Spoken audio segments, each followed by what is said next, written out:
हरे कृष्णा दोस्तों, स्वागत है आपका हमारे चैनल स्टडी पार्टनर पे। तो आज का जो हमारा टॉपिक है वो है ट्विंकलिंग ऑफ स्टार्स।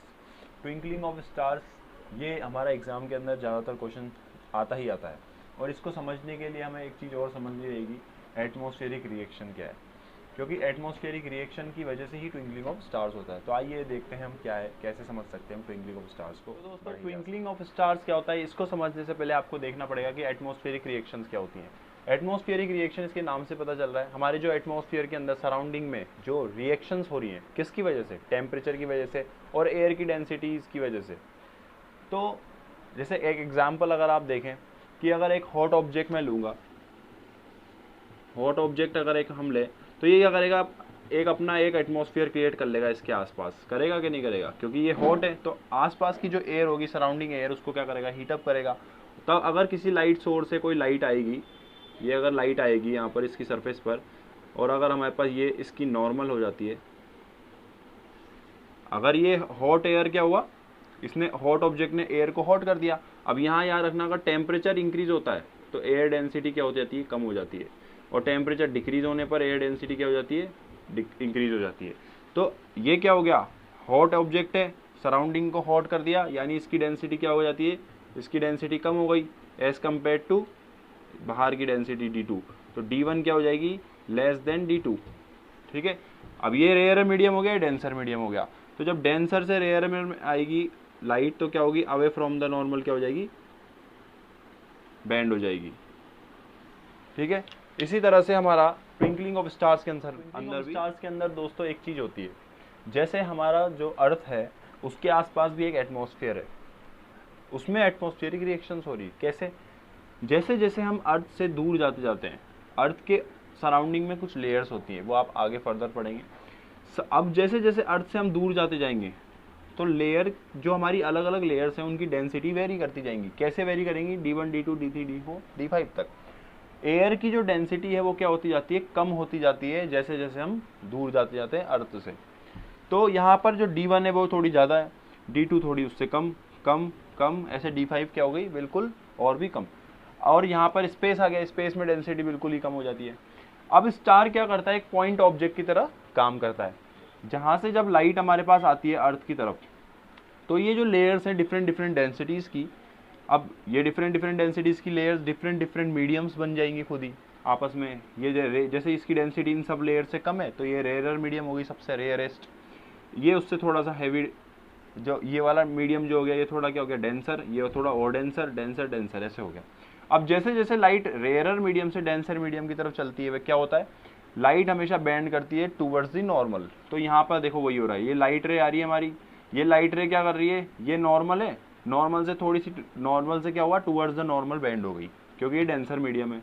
फिर इससे भी डेंसर मीडियम ये है, तो फिर और थोड़ी सी नॉर्मल बैंड, नॉर्मल के टूवर्ड्स बैंड हो गई। ऐसे करते करते बैंड होते होते होते आई में पहुंचती है। अब देखो स्टार की पोजीशन यहाँ है और आई कहाँ पे कैच कर रही है उसको, यहाँ पे।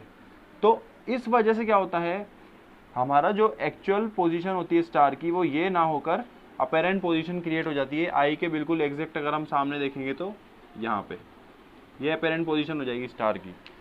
और कभी और ये जो हमारी लेयर्स हैं इनके अंदर भी पर्टिकुलर पोजीशन पे जो एयर डेंसिटी है वो भी स्टेशनरी नहीं है, मतलब इस एरिया में अभी डेंसिटी कुछ है, बाद में क्या होगा, थोड़ी कम हो जाएगी या थोड़ी ज़्यादा हो जाएगी। तो हर एक लेयर के अंदर भी हर एक पॉइंट पे डेंसिटी भी वेरी कर रही है, स्टेशनरी डेंसिटी बिल्कुल भी नहीं है। उस वजह से एक बार लाइट आई, जितनी बार लाइट आएगी अलग अलग पाथ को फॉलो करती हुई आएगी पॉइंट ऑब्जेक्ट से। इस वजह से स्टार कभी हमें थोड़ा सा अबाउ दिखेगा, कभी स्टार की पोजीशन यहाँ दिखेगी, कभी स्टार की पोजीशन यहाँ दिखेगी, कभी कहाँ दिखेगी।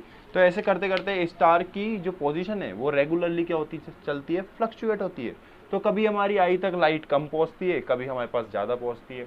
इसी वजह से हमें क्या लगता है, स्टार जो है वो फ्लक्चुएट करता है, लेकिन हमें क्या दिखता है कि स्टार क्या कर रहा है, ट्विंकल कर रहा है, क्योंकि लाइट अमाउंट क्या होती है हमारे पास, कभी ज़्यादा पहुँचती है तो कभी कम पहुँचती है। उसी वजह से स्टार हमारा क्या लगता है कि ट्विंकल कर रहा है। जैसे कि एटमॉस्फेयर में भी आपने देखा होगा ना, कभी भी कोई अगर हीट ऑब्जेक्ट काफ़ी हाई टेम्परेचर पे हीट हो जाता है तो उसके आसपास थोड़ा ब्लरनेस आ जाता है, और जो एटमॉस्फेयर है वो थोड़ा सा है ना फ्लक्चुएशन करने लग जाता है, आपने देखा होगा गर्मी के अंदर। उसी तरह से ये वाला केस है ट्विंकलिंग ऑफ स्टार्स का। तो बड़ा ही आसानी से मैंने आपको समझा दिया, और उम्मीद करता हूँ आपको समझ में आया होगा। अब हम देखेंगे कि प्लैनेट्स का क्या होता है। स्टार्स तो क्या हो रहे हैं, ट्विंकल हो रहे हैं, लेकिन प्लैनेट्स ट्विंकल नहीं होते। तो आइए देखते हैं हम प्लैनेट्स को क्या होता है। तो दोस्तों अभी हमने देखा ट्विंकलिंग ऑफ स्टार्स। अब ट्विंकलिंग ऑफ स्टार्स तो देख लिया, लेकिन यहाँ पे एक क्वेश्चन उठेगा, कैसे कि प्लैनेट भी हमारे अर्थ स्पेस में है, वो भी ट्विंकल करने चाहिए, लेकिन ऐसा क्यों नहीं होता?